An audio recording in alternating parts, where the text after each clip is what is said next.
feeling we're not in Kansas anymore. Right, Matt, I must warn you. Yes. This is going to be an absolute gush fest for me. I'm sorry in advance. Yeah, that's true. This is our Judy Garland episode. My choice, absolutely. I absolutely adore the woman and have watched most of her films. I think there's about 2 I haven't seen. I own most of them. I own a number of books about her. I did one of my dissertations for university about her. I just love her to bits. But you're coming from a completely different view here. I've seen her as Dorothy. Yes. I've seen that one, and then I think that was it. I think that was it. I saw her in the fabulous Renée Zellweger film. But other than that, but apart from that, nothing. No, I was a bit sort of new territory. I think that's everyone now, though. I think everybody's seen The Wizard of Oz because it is. Yeah. I think it is the most watched film of all time. It's possible. I think it was the first film I ever watched. Yeah, I think it's got that moniker of being the most watched film. I wouldn't be at all surprised. So we are going to be going through a number of Judy Garland's films today. We've split it down the middle. We've got 4 films each.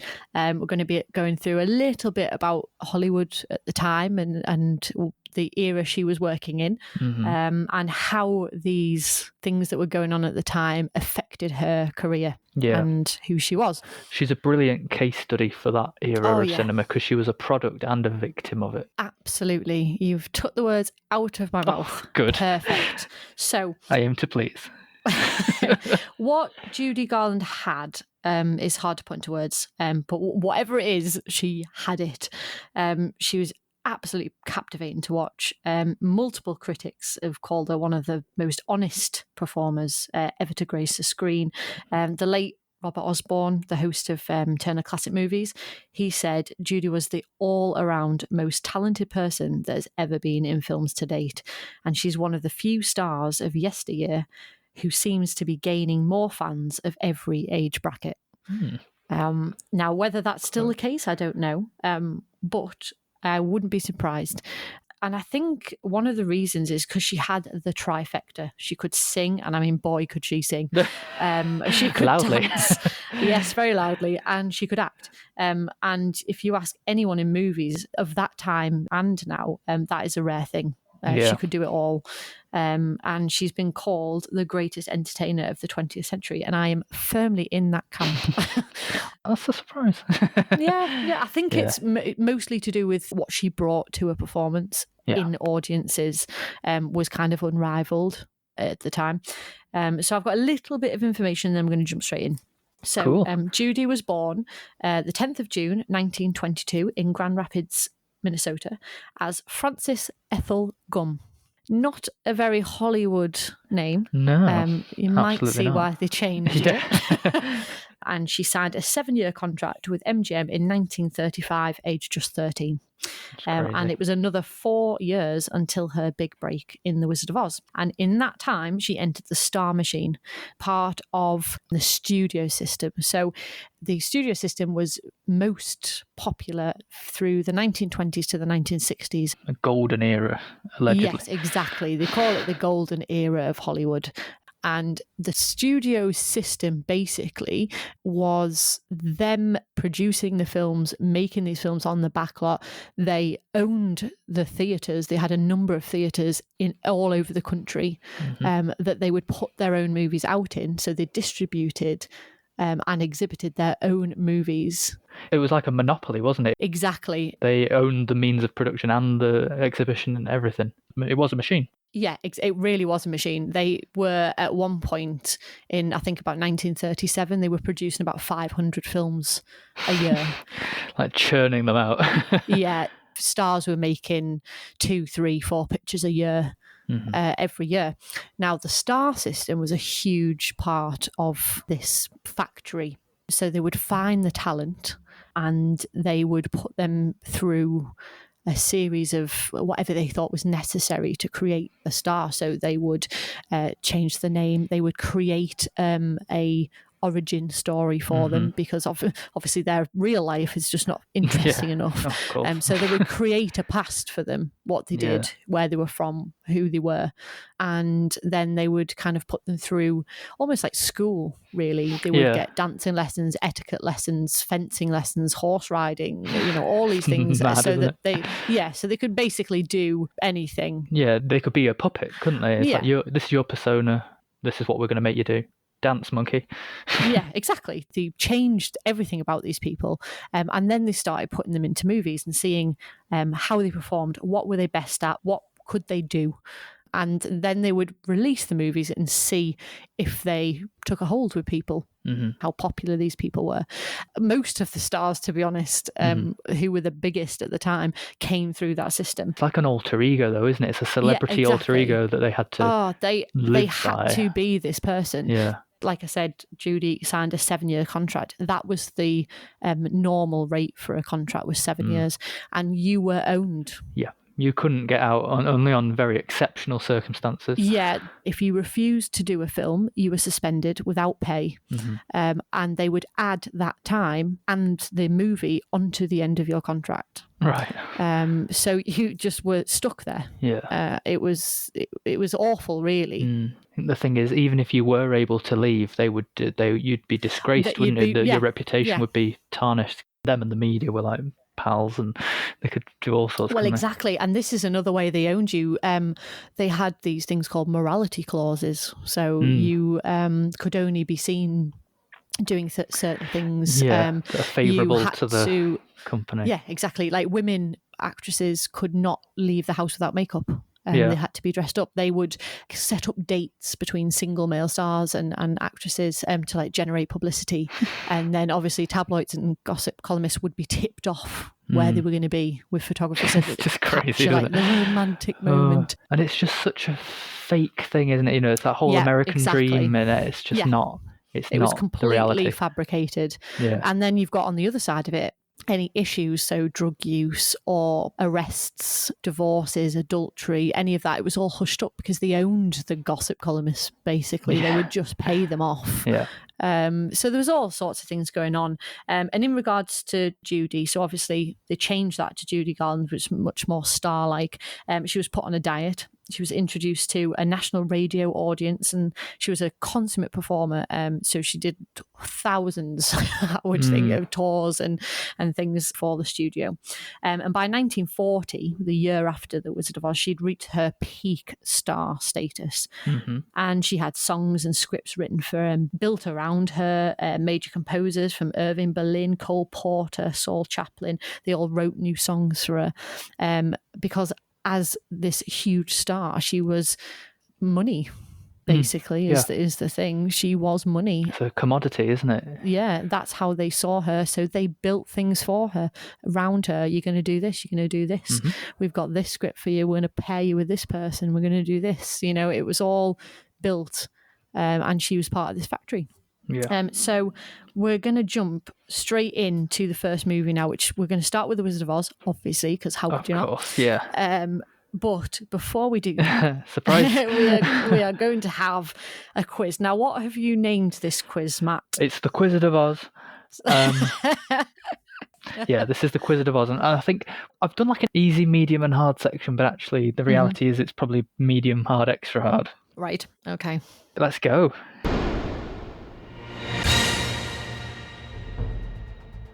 So I'll start if you don't mind. Absolutely fine. Which president is mentioned in the song "If I Only Had a Brain"? You could be another Lincoln. I love how you sang it as well. That was my song in the musical. Very, very well done. Thank you very much. Very well done. Yeah, mine seem hard now. Not really. Okay, what are the names of the 3 farmhands? Right. Okay. Hunk. Yes. Zeke. Yes. And Hickory. Correct. 1 point for Mary. Thank you very much. Good start for both of us. I hope we can carry on that way. Yeah. What has poison in it, is attractive to the eye and soothing to the smell? Poppies. Yes, correct. Yeah. Took me a second there. I thought. You hesitated a bit there. I thought you've got to get this one. 2 points for more. Okay. Yes. Question 2 for you. Which of these animals does not fly past Dorothy's window during the twister? Oh, God. Okay. A cow, Mm-hmm. a turkey, Mm-hmm. a horse, Mm-hmm. or a chicken? See, it's easy, but it's hard. I don't think there's a horse. I can hear all the Correct, sounds in there's my no head, horse. and I don't remember it being a horse. The turkey was the red herring there because it appears with the chickens. Yes. So, yeah, so well done there. 2 points. Okay, good. Okay, what colours do you see from the horse of a different colour? That's my next question. Get your minds think alike. I always thought there was more colours, but it's definitely purple, red, and yellow. Yes. Do you have the original colour as well? It was a white horse. Yes, well done. Yeah.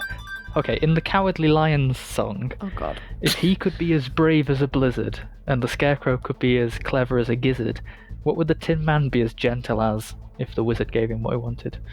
Doesn't he say lizard? Yeah. I don't understand what a gentle lizard is. Is that a thing? I don't think much rhymes with wizard, No. apart from quizzard. So 3 each so far. Okay. What is the insect mentioned by the Wicked Witch? It's referring to a whole scene and a song that was completely cut from the film. Taken another one of my questions. Sorry. It's the jitterbug. Yes, well done. Yeah. Well done. On their way to the Wicked Witch's castle, the Tin Man wields his axe and a wrench, and the lion holds a mallet and a net. Oh, But what does the Scarecrow carry? Oh, my God. Jeez, I have absolutely no idea. This is quite popular on the internet now. People sort of started realising that this is a little bit unusual. That's so difficult. You're better off having a shot in the dark. Hang on a second. It's not a gun, is it? Like a little It silver is a gun? I just realised I gave you a clue. Did you? Shot in the dark. It's been verified. The Scarecrow is holding a handgun. Wow. Okay. What profession did the Wicked Witch, Margaret Hamilton, have before going into acting? Oh, for God's sake. Which I think's really funny. I always thought this was really ironic, considering. Let's think. Witch. She probably something over hats. Maybe she was a hat maker. Broom. She was a cleaner. Hang on. Something to do with laughing. Something to do with cackling green. Something to do with green. No, she was a greengrocer. Yeah, she was a. Don't go something to do with the character exactly that she played. It was just a normal job. Okay, she was a baker. I don't know. Is that your final answer? It's gonna have to be. I don't know. Okay. Yeah. She was a teacher, which I always thought was really funny because she was a school teacher, taught loads of kids, and then for and then terrified them for the rest of them. Terrified children, which I always thought was hilarious. That's a good one. So she's a cleaner. It's always made me laugh. Oh, I'm losing now. What's my next one? Okay, so in the original 1900 novel, The Wonderful Wizard of Oz, what colour were the slippers worn by Dorothy for half a point? They were silver. Okay, yeah. And why was the colour changed for the 1939 film? Oh, wow. That bit I don't know if I know. Was it something to do with the actual colour of the film? Was it something to do with that it would show up better? Or, I don't know, something like that? We'll probably give you that. Yeah, so they were silver shoes, and they were changed to red to take advantage of the new Technicolor film process. Well, it would stand out better than silver. Yeah, that's true. Okay. My next one, again, more trivial. Who was originally cast as the Tin Man, and why was he recast? I hope I get his name right, because I think I tend to get his surname a bit wrong. I think his name was Buddy Ebsen. Yes, that's correct. Is that right? Yes, that's yeah, right. he was recast because he had an allergic reaction to the silver paint. He did, that's right. Or the paint dust or yes, something. He had a nasty reaction to it and ended up in hospital. He nearly died, actually. He was very, very ill. Loads of people nearly died in this film. It's really dangerous. It's very dangerous. So, Frank Morgan plays 5 characters in the film. Can you identify them all? Jesus. Okay, so he plays Professor Marvel. Yep. He plays the Wizard. He Yep. plays the doorman when they first get to gatekeeper. Oz. Yeah. He is the horse driver. Carriage driver, yeah. Horse And driver. Horse driver, you know what I mean. And Stick a wheel on it. and he is also the guard that stops Correct. them from going into the see the wizard. Full point there. Oh, thank God Well for that. done. What colours are the Lollipop Guild munchkins wearing? For fuck's sake. We represent. Very good. One of them's green, That's correct. and I think one of them. I don't think it's orange. I think it's more of a red, Yep. blue. Yes, one? well done. That's it. Oh, thank yeah. God for that. I nearly gave you a question. Which one appeared first, the Lollipop Guild or the Lullaby League? Okay. Apart from being a fortune teller, name one of the other talents listed on Professor Marvel's wagon. Oh God. Something to do with the crowned heads of Europe. Best quiz ever. It's not something to do with hands, is it? Sleight of hand? I will give you sleight of hand. He's also a master of juggling, sleight of hand, and he's a balloon exhibitionist. Oh God. Juggling. I don't know if I'd put that Juggling's one on there. Yeah. Okay, this is very much of our time, to be honest. So, and I'm sure you'll Okay. get this one. What Wizard of Oz song is linked to a British Prime Minister and why? Oh, it was when Margaret Thatcher died. Ding Dong, the Witch is dead. Yeah. The fact that song got to the top of the charts is quite funny. I just thought it was completely distasteful. I wasn't amused, though I love the song. Okay, when the Scarecrow is awarded the diploma by the wizard, Oh, which mathematical formula does he instantly recite? he says it really quick, and it's something to do. It's got side in it. It's not a triosceles triangle or something, is it? Triosceles. Like a dinosaur. What's it called? Isosceles. I said whatever. Yeah, You're not wrong, it's to do with triangles. it's to do with triangles. It's not what I asked. It's not pi, is it? Is it pi? Pyth. I can't. I'm going to sound like a complete moron because I don't know math theories. Pythagoras. I don't know. I'll be nice and give it to you. Yeah, it's Pythagoras' theorem Pythagoras. for working out the lengths of sides in a right-angled triangle. Although he does say it completely wrong, so He says it completely wrong. it's not right. Yeah. Oh right, okay. No, give me a half point for that one because it's not. It's Half not. point? Yeah, no, it's not fair to take Oh, a full okay. point for that one. All right. Yeah, no, I'm being fair to you. Okay. What colour is the smoke in which the Wicked Witch of the West appears? I think it's just red. Like red. Ooh, I don't know whether to give you that one. I remember it being reddish. Is it like a dark orange? I'll give you orange. Yeah, I think I gave you more. Okay. I think I gave you more than you possibly should have had there. But yeah, okay. Maybe I'll have my half point there. Okay, all right then. Okay. While not explicitly referenced in the film, what is the official name for the guards of the Wicked Witch's castle? Oh Jesus Christ! Jesus. Didn't know they had one.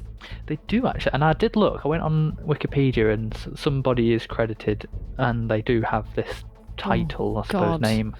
No, no, I have no idea. I didn't even know there was one. So that's gonna have to go down as a no for me. This will tickle you. Go on then. They're What is called it? Winkies. You are joking. Nope. Why? they are the Winky guards. What? See, I know that's normal to me because that's in the play as well. And they're like, we need to get hold of 3 Winky uniforms. Oh wow, no, no, Yeah. I don't know that one. Your last question then. How was the Twister created? And you can give me the Ooh. most bogged down version of it, it's fine. Has it got something to do with like a vacuum cleaner hose or something? You're laughing as if yeah. that's not the answer. No, it's not, no. Looks like a Twister. How did they... Yeah, it does. Maybe they put some like black dye in some water and then whizzed it round with a stick and filmed it and projected it. No? No, that's not the answer. The actual Twister itself is a sheet of muslin that they've that then they Oh. twisted around in like this funnel shape. I thought it was a vacuum cleaner. Never mind. Okay then. Last question. In the film, the Mhm. Wicked Witch poisons a field of poppies Yeah. with poison. How I worded Yes. that. But what other deadly substance was present during this scene? Deadly? To do with her or to do with somebody else? In the scene that was put there as part of the production of the film, Right. it's to do with what happens. God. It's in that scene. Oh, I don't know. I don't know. I learnt this at work, actually. I didn't know there was anything else deadly in that scene. Okay. The answer is that the snow, and this was true for a lot of productions, Oh my God, was asbestos. made from 100% industrial grade asbestos. Yeah, it was for a number of years. Yeah, I didn't think to click that together. No, yeah, no, they use that across the industry for Yeah. decades. Actual asbestos. Oh my God. Yeah, It's terrible. you just dread to think, don't you? They were just blowing it in Yeah. their faces and all sorts. Yeah. Oh, it's horrendous. Catch one on your tongue! Catch one on your tongue! Oh Not my funny, but God. again, it's deadly set. Yeah. Horrible. Yeah. Right, that's the end. That's the of end. the enormous quiz. I can reveal it's equal. Oh, are we equal? Yeah, we both got 7.5 out of 10. Well, I'll take it. That's quite a good mark. I'll take that. I think that's very good. I got hiccups, so I'm going to let you talk. Right. That quiz has taken it out of me. Okay. So we're going to jump straight into The Wizard of Oz. I'm going to go over this very quickly because everyone's seen The Wizard of Oz. It's a cinematic masterpiece, obviously. We all know that. There's so many moments that just, I mean, everybody knows it, don't they? They're so well known. And there are a number of things that stand out for me. The first being the score and the soundtrack. I mean, most of the songs are so simple, but there's just something about them. They're full of joy. They stick in your head. And Somewhere Over the Rainbow is, I think, one of the greatest songs of all time. Yeah, it is one of the best songs put to a film. I think a few producers wanted to cut it, and they basically said, "Over my dead body." And thank God that they kept it. Absolutely. I think it's one of the most instantly recognizable songs as well. As soon as it starts, people know exactly what it is. Yeah. I think the good and evil in this, there's such pure forms of both. You've got the innocent Dorothy and her friends, and then the Wicked Witch, and I think they're just characters that audiences of all ages can recognize, and that's why it's so enduring. I think the scene entering Oz, from that sepia to colour, is one of the greatest shots in cinema. I mean, if you can imagine sitting in a cinema in 1939 and seeing that, because it was so rare at the time as well. I mean, colour is something I always associate with the film. It's just such bold colours in it, green and the yellow, and it is a truly beautiful film. It's very simple. A lot of tricks are used, such as like the matte paintings and camera tricks and stuff, but they're just all so effective, so simple. And that's all I've got to say about it, really. I just think it was a masterpiece. Lightning in a bottle. It was.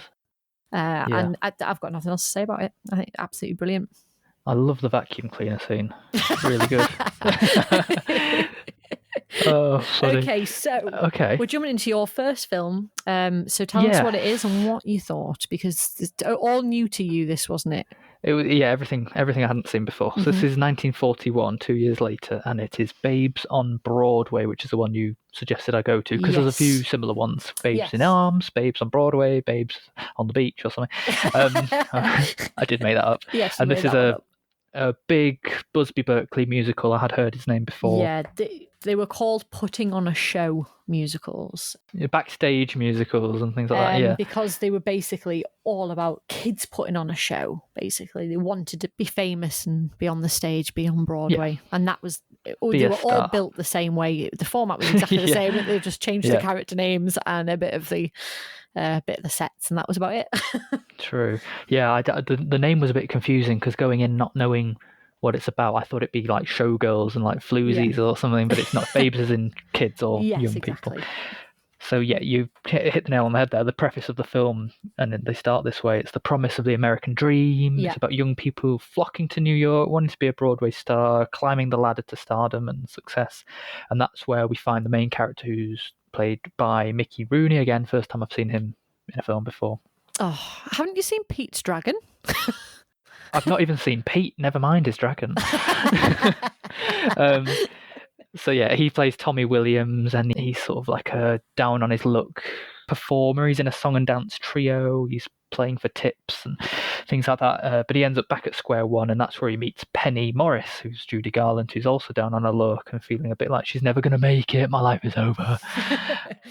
And the irony here being that these were the two poster children of Hollywood at the time. So, to cut long story short, Tommy devises a scheme to get onto the Broadway stage and into the limelight, but it hurts her feelings and puts on a show, like as you say. Mickey Rooney, I thought, was very charismatic. He reminded me of a bit like a young DiCaprio. He was a huge star. That sort of confidence, just boundless confidence. Yeah, and energy. He's like a little firecracker. And then Judy Garland, having only seen her in The Wizard of Oz before, I guess it was a relief that this character was more three-dimensional. So I'm glad I've been able to already see her do something a bit more substantial. Yeah. I think it's easy in general to see her as a singer first and foremost, then an actress. Yes. So I did start to change my mind about that a little bit in this film, and I'll mention it again in the next ones. Yeah. So at this point I was thinking, her singing voice is so distinctive that sometimes it sounds a bit separate to her character. Yeah. Just some observations at this stage, but I think that does change. Right. In general, I thought the script was really good. It was really energetic and witty, and it worked for those two and their chemistry. Yeah. Some really funny lines in there, and some physical comedy, especially with Tommy and his trio act, the Three Balls of Fire. The songs were good, not hits. It was a bit like they've been cobbled together from leftovers from other musicals, which I get that was done at the time.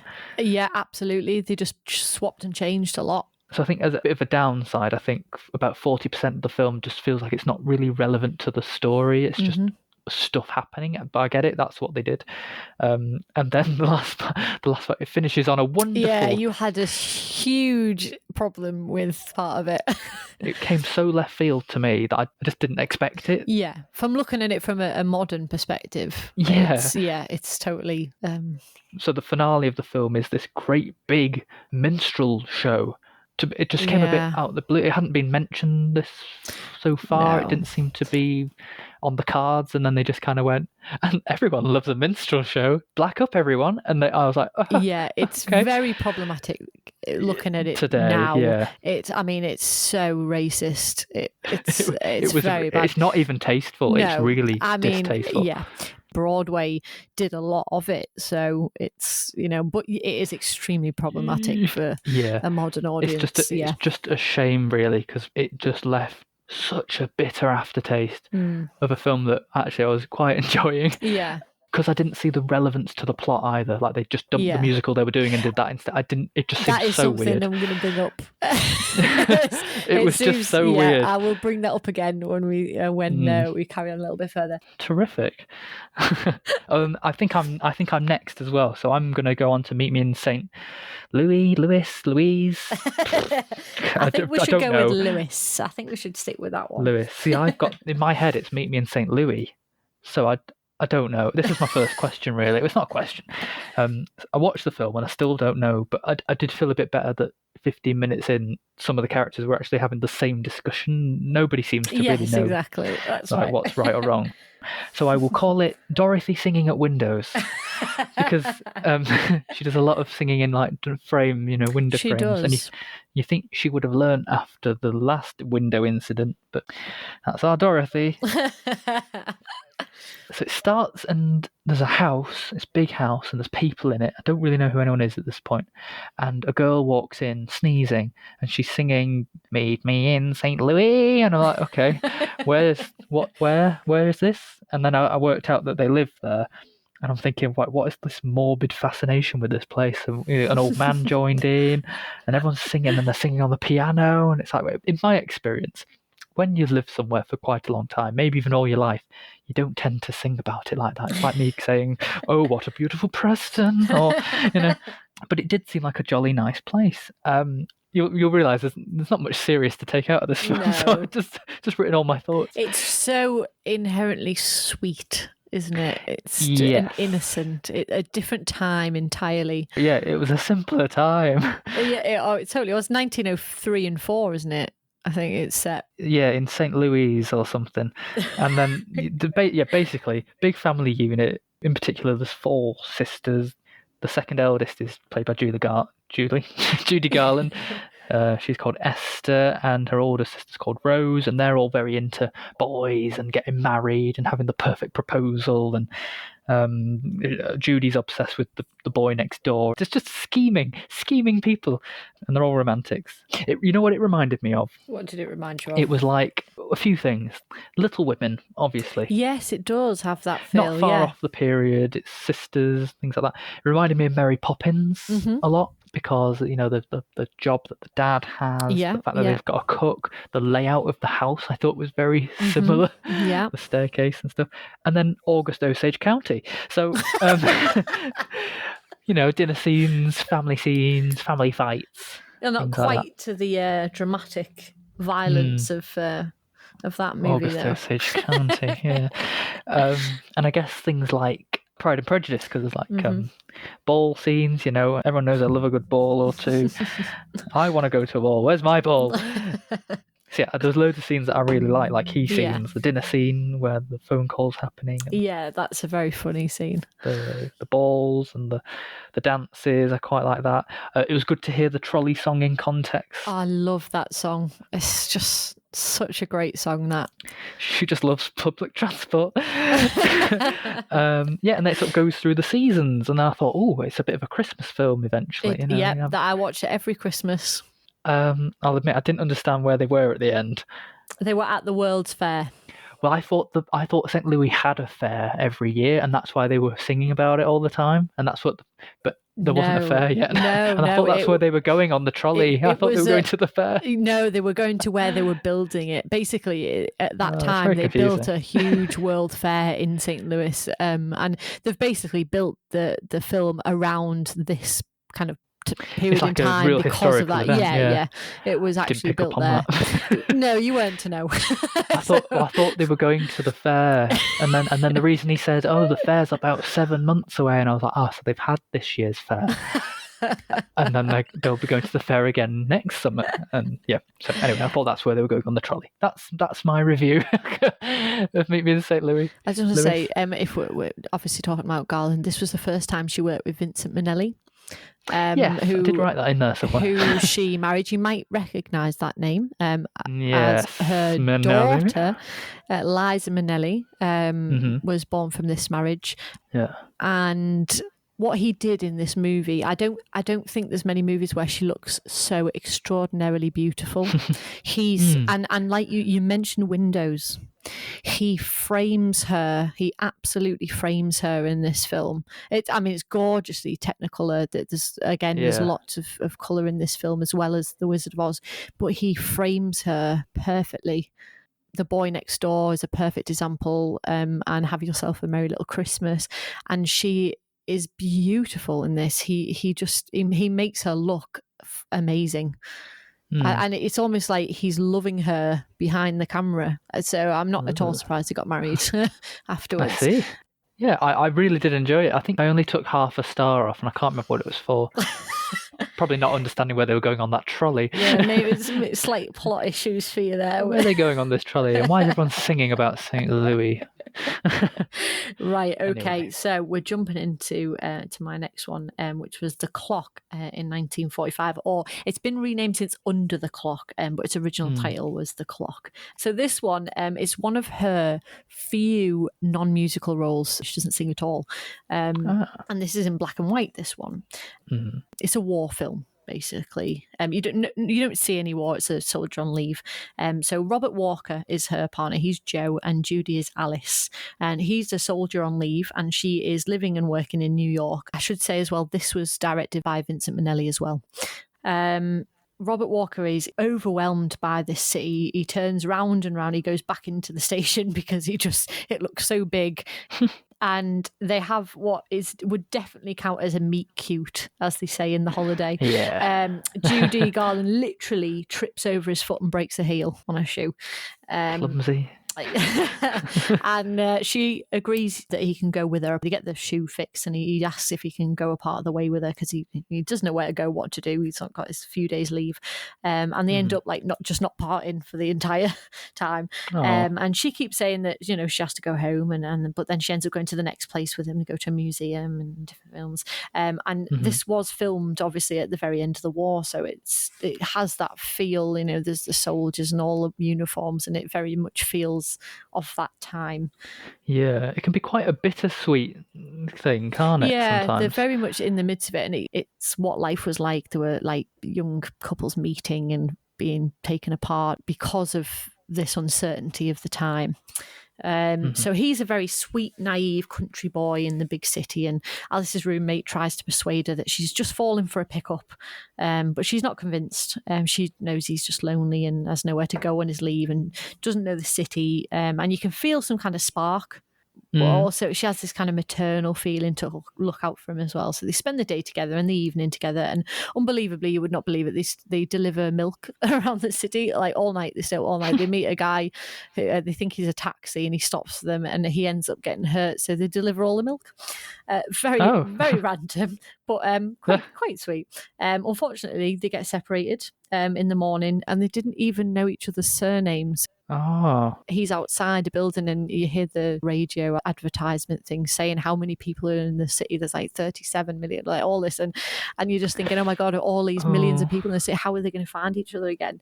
And you spend all this time with them, and you're so upset for them. I was like desperately wanted them to find each other, and it's his last day, and the time's running out, and it really does make you feel. It's astounded how much you like feel for them, and they finally find each other, and you're like, oh my god, and they decide to get married. Just like obviously after a day. And it's after this that I think the film really shows its strength, because afterwards there's this silence. Like, what do they do now? Like, they're sat eating, and they ask each other like if each other's parents are living, and should they write to them, and there's so much that they don't know about each other. It just seems like this immense divide. And she gets very upset. It's very moving. And the film starts in long shots, showing how small the people are. Yeah. But as the film progresses, we get closer and closer to the couple. And then as Alice leaves the station after seeing Joe off, pulls back again, and she joins the crowds of people, and it's just lost amongst them. It's just another story. Exactly. It's very cleverly done. It doesn't quite have the same stylistic approach as his colour films have, because he did have a very distinct, colourful style. Very, vibrant.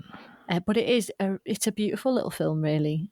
That sounds all right. There aren't many films that I want to see what happened next, but I'd love to know if they made it.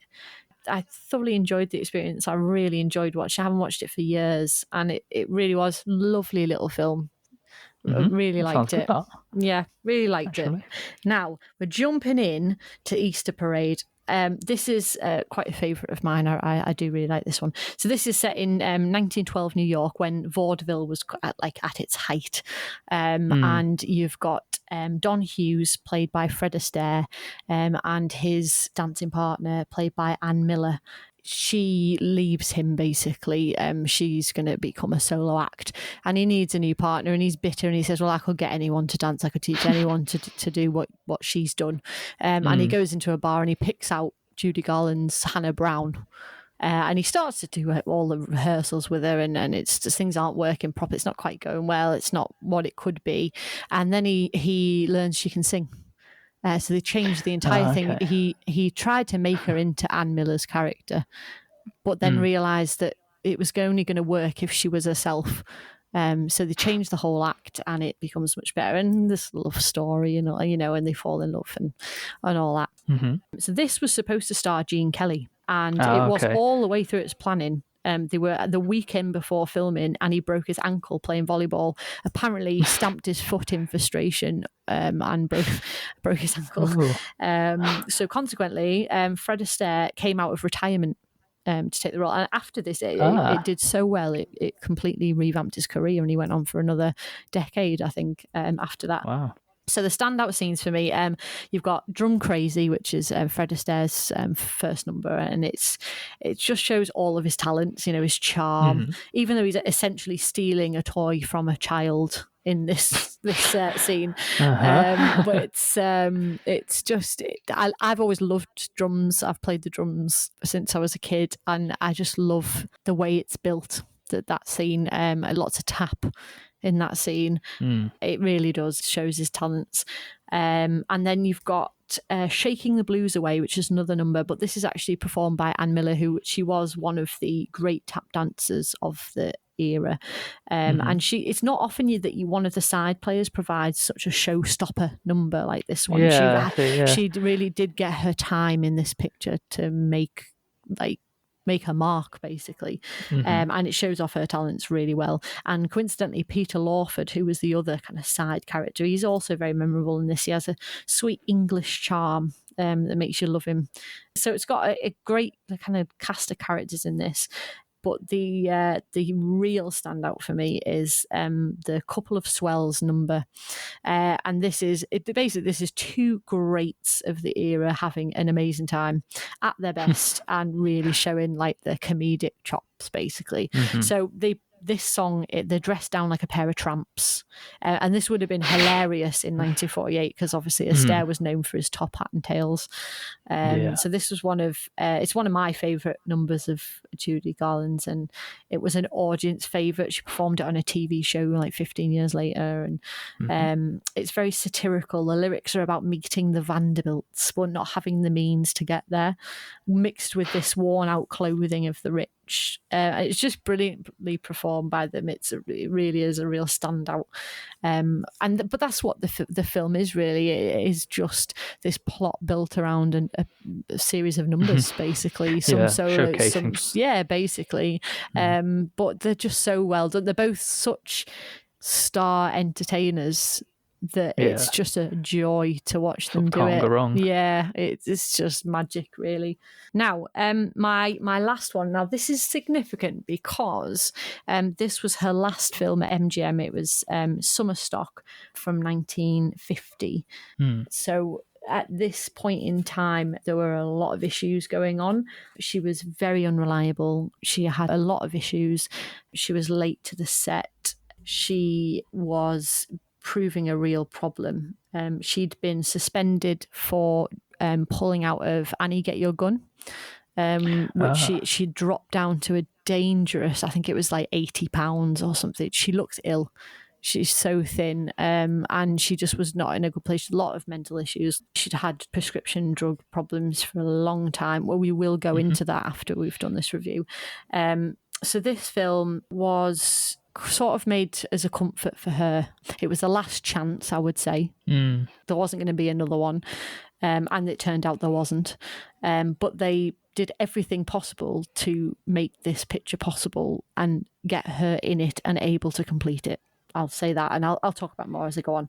So this is about a farm girl. She's running a farm, hasn't got the money, gets this new tractor from her future father-in-law as like a kind of a gift sort of thing. And she goes back, and her sister has arrived with this whole host of people who are putting a show on in her barn, and she knows nothing about it. Her sister didn't write. They're going to put this show on in the barn.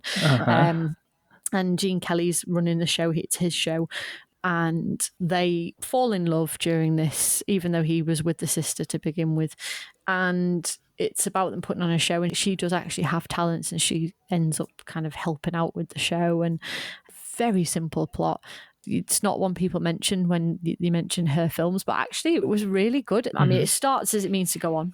She's singing in the shower, and she sings a lot in this movie. She sings a lot in general. It feels a little bit more, I don't know, it just feels a little bit more modern of the time. A lot of her films were period films. They were set years before they were actually made, whereas this one was actually, it looked like it was set in 1950.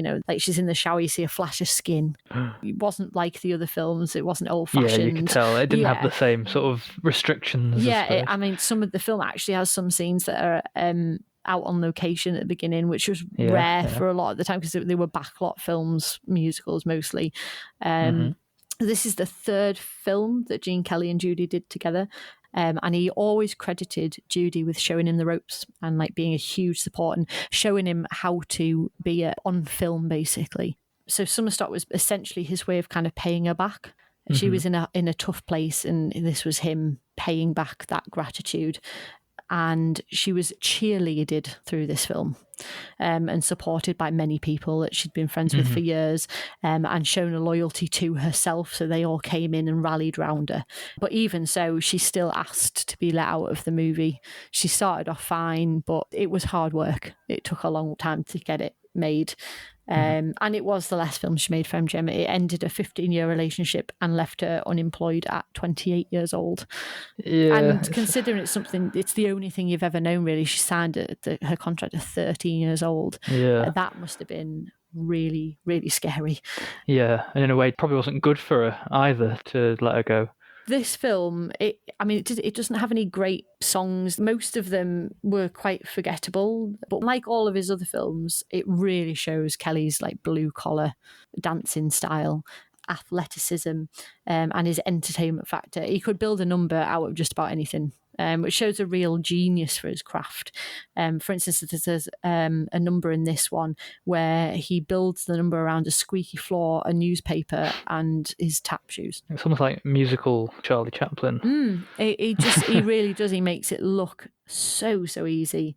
The barn dance in this is a great scene. It's the old fashioned traditional style getting bumped for the modern jazzy, and Garland and Kelly squaring off and strutting their stuff.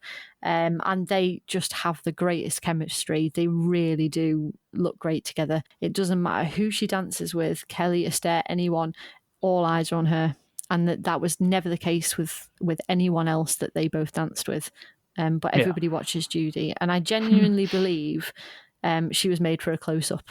There's a lot of these in it. She's got such expressive eyes, really stunning, and you get a number of those in this. I think you'll notice in some of your films that I did say I would point this back out, that the big show at the end that's supposed to be put on in like a barn, like somewhere small, it just suddenly looks like it's this massive, enormous Broadway stage, and it always makes me laugh. Like, it's hilarious because it just turns into this massive. Like, where are they?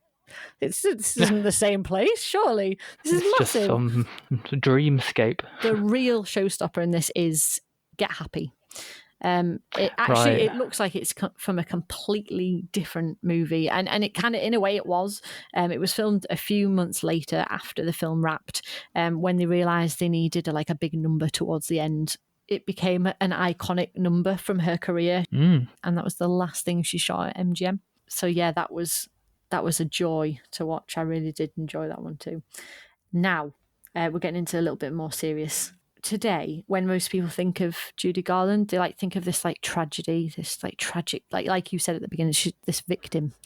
How sad it was. They were wasted talent, died too young, etc., etc. And obviously, Renee Zellweger even won the Oscar for portraying Judy in her later years and her later life, her unreliability, controversial relationships and all this. And I'd just like to note, though, that despite this unreliability that she's been kind of put with, in 19 years, she completed something like 93% of her scheduled bookings, which is about 1,100 shows. So wasn't that bad, I would say. So that's what we're going to be discussing a little bit here, just how this happened, what led to this kind of path, but also to remember that there's much more to it than that. So spectres of overwork and medication were frequent partners, basically, to her ascent in the business.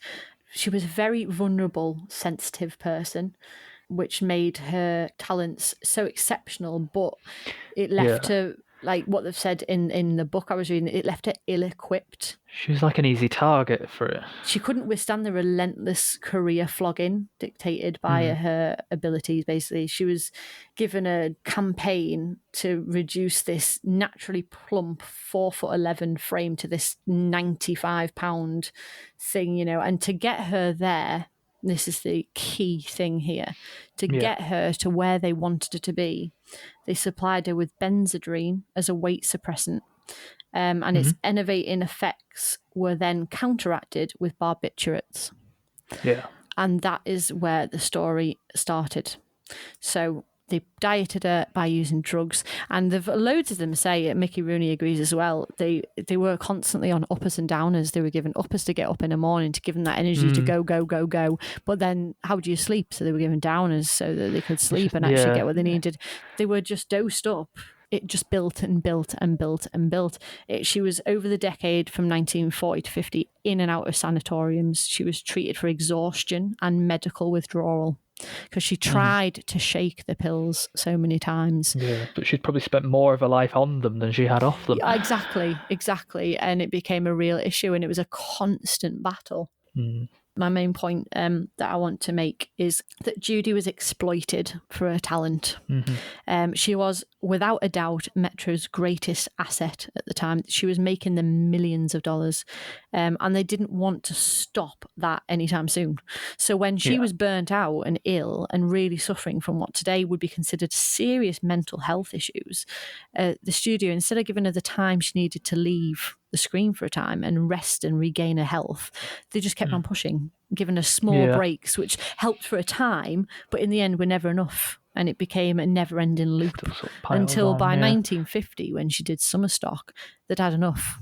And I truly believe that the way the studio system operated in this time and their unimaginable greed was the blame for her issues. I really do think. Absolutely. How different would her life have been if she hadn't been in a system that pushed so hard and personified ownership of its stars, controlling all aspects of their lives? When earlier I said allegedly known as the Golden Age, it's that facade and double-edged sword. The actual reality of the industry, all about money. Yeah, so I'm going to cut it there just a bit, and we're going to jump forward. So 1950, she finished with MGM. She was unemployable at this point. Yeah. She had so many issues. There was a few suicide attempts, lots of issues. But we're going to jump through to 1954, and this was her comeback. Interesting word, comeback. This is, I would say, as far as I'm concerned, the greatest performance she ever gave. Well, we'll go into it, but I think it should have been something else and it wasn't. So over to you, Matt. Yeah, so there's been 4 versions of A Star Is Born. It's hard to know where to start with this, but first thoughts, Judy Garland was 32 in this film, but if you'd have told me that she was 50 or 55, I really wouldn't have said, ooh, that's a sad sort of starting point, because she's playing really a young up-and-coming person, and it's not 100% convincing. Her lifestyle and the drugs and the drink and all, it aged her. She did look a lot older than 32. Yeah. The version I watched was a restored version, and I don't know how well the word restored has been used in this context, because it's a 3-hour film, or the original intended cut. Yeah. But in the first hour, I get it's not the film's fault, but there's lots of still image inserts with just the sound playing, and they tried to almost storyboard out the scenes. Yeah. So after the first half an hour, it got really confusing as to what was going on, who was speaking, really what was going on in the story. It was really hard to follow. Very choppy is the word I'd use. Yeah. It was almost like watching the film that should have been on the DVD extras rather than the actual film. Yeah, they butchered this. The studio took control of it, and the vision of what the film was supposed to be was ruined, basically. It's like it was getting rewritten and reshot as they went. They weren't quite sure what was going on. But anyway, so Judy Garland plays another person called Esther. Esther Blodgett, who's like a singer with an orchestra, a bit of a showgirl, but not massively successful, just getting by. And at the beginning of the film, she's performing in a big charity event, lots of big names in the audience. One of the performers is supposed to be a guy called Norman Maine, who was a big name star, but his reputation's kind of veering off a little bit. Bit of a disorderly alcoholic, bit of a playboy. His reputation's starting to precede him a bit. And I guess not least on this night, when he turns up to this event blind drunk and manages to infiltrate the stage and her act, but she sort of manages to play it off and save him some ridicule. I think it's quite good seeing that. Yeah, I'd have been past myself. To join in. And it works. She obviously makes an impression on him. He takes notice of her voice in particular. It's hard not to. And he sort of then pursues her afterwards, finds her, convinces her of her potential and her star quality, and says, quit the band, take a leap of faith with me, dream bigger, and I'll get you a screen test at the studio. which after a few cut scenes and storyboarding, he does. That we don't see the screen test. I was a bit confused there. It just literally cuts to her first day. I'm like, oh, okay, guess she got it. So the first half of the film is her rise to stardom, though it's a bit rocky. And again, you might sort of see some parallels maybe with her own start. You know, they change her name very arbitrarily to Vicky Lester. Yeah. They have her in a chair, almost like she's going to have plastic surgery or something, like talking about how her nose isn't right and how she needs a latex thing and her ears aren't right and her hair's wrong colour. Which very much shows like the star system of the day. Yeah. And then she's cast in really demeaning bit parts, you know, just her hand out of a window, probably with a load of asbestos snow being sprinkled on her and stuff. Yeah, but then again, it sort of jumps ahead again very quickly. She's starring in a major film next, and it's an overnight success. We don't really understand how she got to that point, but it's skipping a lot of time. And the first half ends, they've just got married, her and Norman, who's helped her along this way. And everybody's kind of a little bit, should she be getting married to him? Yeah. You know, is this a good thing This for could him? be Is it going to be the dangerous for you. breaking of him? Yeah. Either way, it's going to ruin one of them or both of them. Yeah. And that's what the second half is really. It's the balance shifting, and Norman's career is declining. So where she's risen to stardom, his is in complete eclipse. His addiction worsens. He's out of a job. He's sent to a sanatorium. Again, you might start seeing the parallels between Judy's life. Yeah. You can see parts of her in both characters, really. Yes, I think so. Which is where that scene comes in, where she's on the set of a film and she's doing this really jolly, happy song about losing a long face and turning frowns upside down.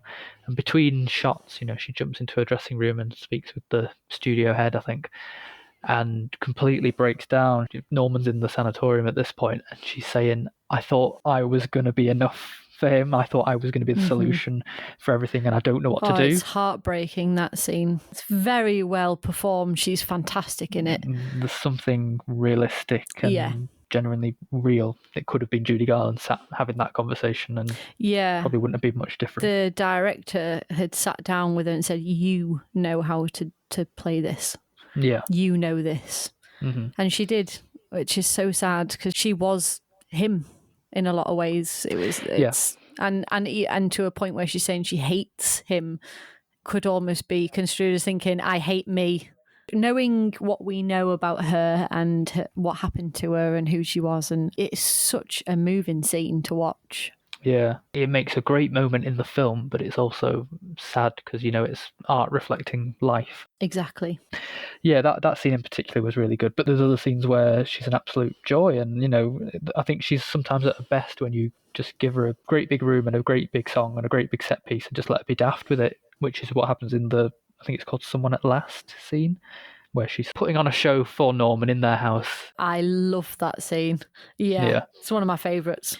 So yeah, it sort of shows the ups and downs. And the other thing about the dressing room scene is where she wipes it all away in a second, dabs on the makeup again and runs straight back out and faces back on. She's got to carry on. Yeah, and just in a second, it's like she's like hesitating and a little unsure, and then she's like listening to the music, and then snap, she's back. Yeah, her character, a lot like her life, is this struggle between what's private and what's public. Yeah, I think. And that really shows in the film.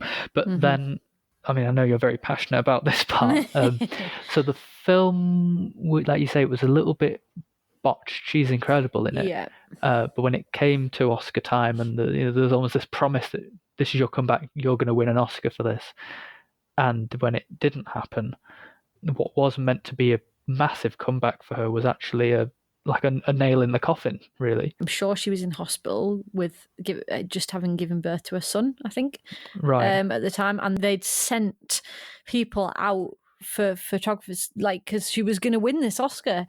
And then it was like she never won, and they just, left, and she was just left there. I mean, it's crushing, isn't it? The whole thing. It's horrendous. And having seen the country girl that won for Grace Kelly, I just don't know what the hell they were thinking. Yeah.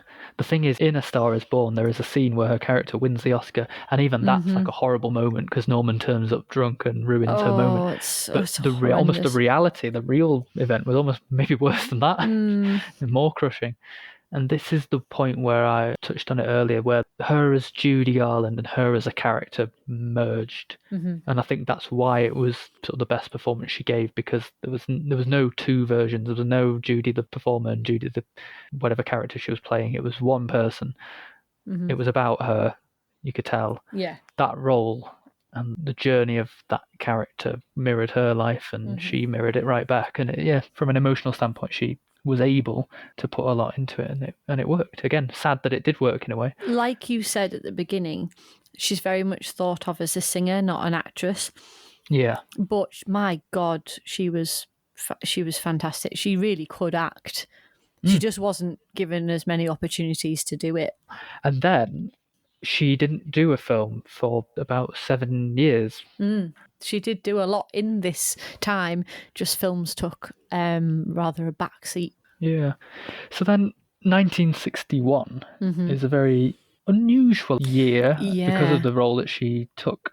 So this was Stanley Kramer, who directed Judgment at Nuremberg, and already you can tell it's not a Happy Busby Berkeley musical. No, definitely not. Nope. This is very odd, like I said, because this was not a leading role. No, not at all. It's a tiny part. You can call it a cameo, I think. Yeah, well, it's a 3-hour movie, isn't it? Yeah, 3 hours, and she's in it for 15 minutes. Yeah. She's in 3 scenes in the middle, I suppose. It's actually a really good ensemble film of sort of veterans of the studio system. Spencer Tracy, Burt Lancaster, Marlene Dietrich, Montgomery Clift was close to the end of he was sort of fantastic. acting career. Yeah. And of course, Judy Garland coming in as well. It's a real acting masterclass. And her role is so small, but very memorable. Yeah, I think everybody packed a punch, a different kind of punch in this film. So the film itself, just to give some context, it's set in 1948, war-torn Nuremberg in Germany after the fall of the Third Reich. And Spencer Tracy is an American judge. He's been drafted in to lead the trials of 4 other judges who served on the bench during the Nazi regime. There were a lot of prosecutions of people involved, higher up, all the higher up people. Yeah, it's like doctors and businessmen and judges. There was a lot of accusations of crimes against humanity, as they all were, but sterilizations and executions, and then maybe or maybe not sending people to concentration camps. But everybody sort of is denying all knowledge of the Holocaust, really, at this point. The actual foundation of the film is a great big moral no man's land, because technically they were sentencing people in accordance with the laws in Germany at this time, but at the same time, what Spencer Tracy's character's got to try and do is assess the very definition of justice, and if they were undermining the value of a single person's life, then yes, you are part of the problem, and yes, you should be found guilty. So it's a very thematically very heavy film and a dialogue heavy film. But I suppose I should talk about Judy Garland. So she plays Irene Hoffman, and she is one of the few people who could be brought in as a witness to one of these individual cases. Yeah. Because she was 16 years old and accused of having an intimate physical relationship with an older Jewish man. Regardless of age, it was a Jewish man, which had been made illegal under the Nuremberg race laws. Yeah. So he was executed for that. She was sentenced to 2 years in jail. And she's asked to come and be a witness. So she very reluctantly comes along, because that's the first scene we see her when she's being convinced, and she's terrified because she's going to have to sit in the same room as the people who caused this trauma at such a young age. And but it's not until her last scene, the last of 3 scenes, where she is put head to head with Maximilian Schell's character, who is very unfairly interrogating her. Because she's not on trial, and she's pushed and pushed and pushed to the limit and broken down, and it's a very, very powerful scene. And I don't know how many takes it would have taken, but I imagine she would have done a lot. She actually asked him, she said to him off camera, she said, "Can you hit me more? Be tougher on me, because then I can feel more, I can give more." And she had a breakdown, and she got the tears, and he said, so I did that for her, much more than what was written in the script. It's a bit unusual in the plot. You're like, why is this happening? But he said, I invented a lot of things until she finally broke down. Then afterwards, she sent me flowers and a little note saying, "Thank you for being so mean to me." Yeah.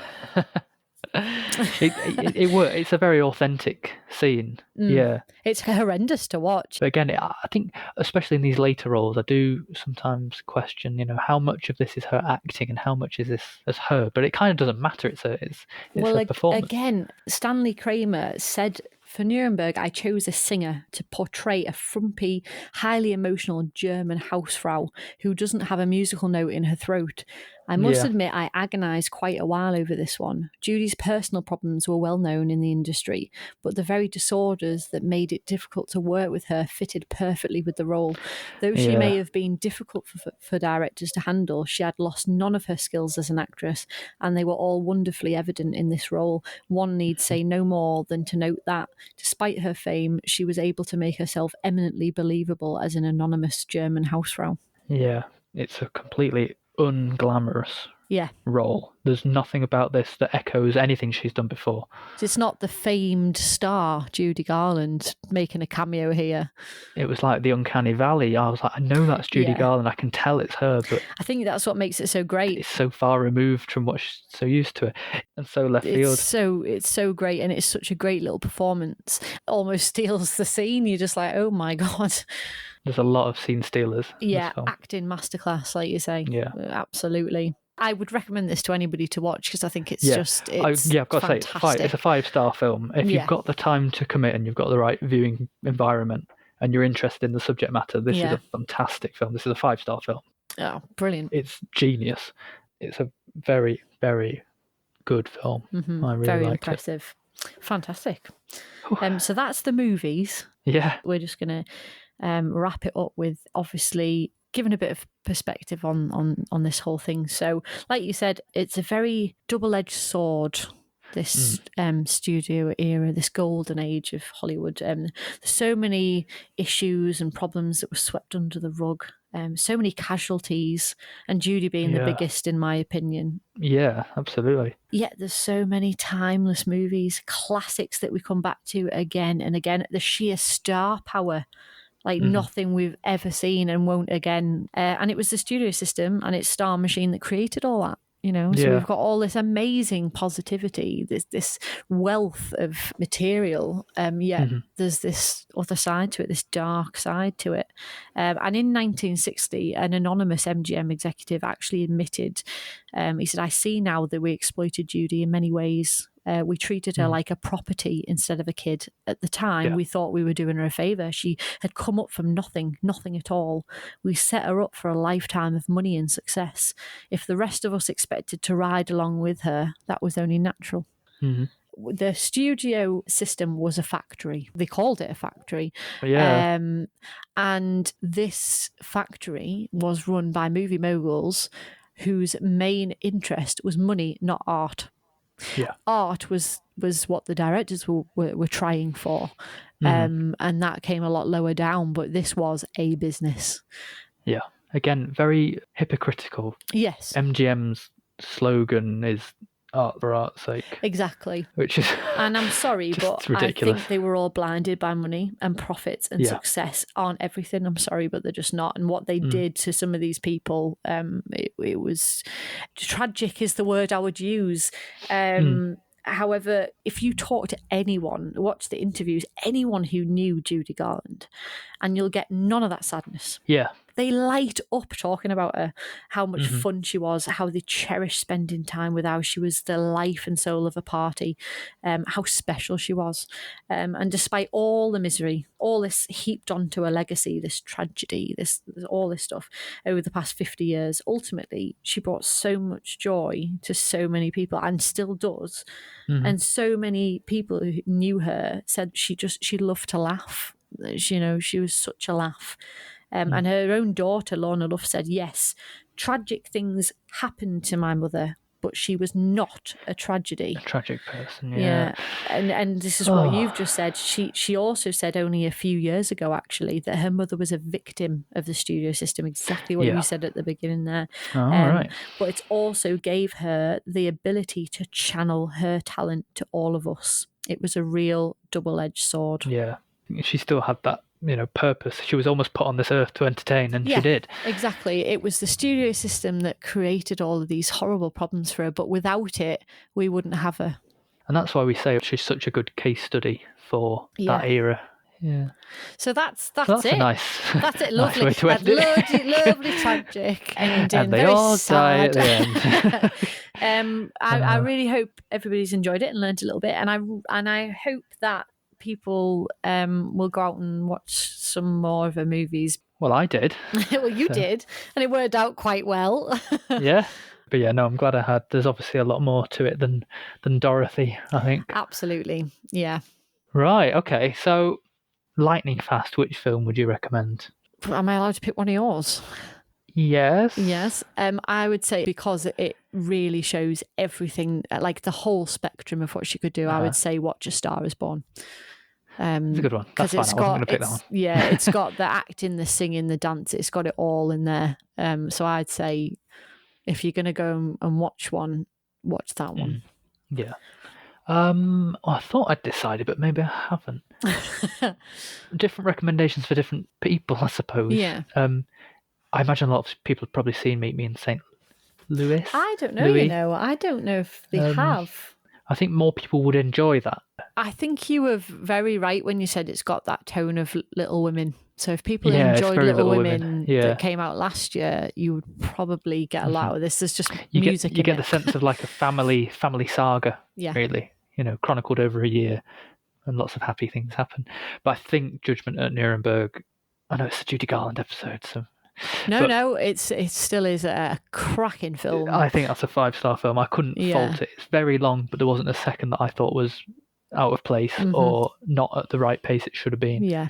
Very important film. Yeah, and it is an amazing performance from her. Yeah, really good. So Judgment at Nuremberg, which I learnt only has one E in it. Judgment, not Nuremberg. That does have two. So what are we doing next, Matt? What's coming up? Yeah, a little bit different. We wanted to do not a Valentine's Day theme as such last year, but a rom-com themed episode for around Valentine's Day. So we've transported it to this year instead. So we're going to do a favourite of ours, a film we've never seen before, and a recommendation from the other person of rom-coms. And we're going to have another quiz, maybe a shorter quiz. Yes, and we're going to look at what our top 5 rom-coms are as well. So nice and light, nice and fluffy and enjoyable. Are you going to tease a couple of the films? Yes, I should. I've not properly seen When Harry Met Sally, so I'm we going to will be watching be correcting that. It's not better than Pretty Woman, though. That's not. Yeah, I'll give you that. That's fine. And other films in the mix: My Big Fat Greek Wedding and About Time. Just a few that we'll tease for now. So fantastic. Okay, that's coming in February. Well, thank you very much for listening to my absolute gush fest of Judy Garland. If you've got this far, well done. Congratulations. So, it's bye for me. And you can find us at... Oh, sorry. Well, we don't. You can find us on social media. Please do it. Like, follow, subscribe, please. And yeah, it's bye from us. Bye.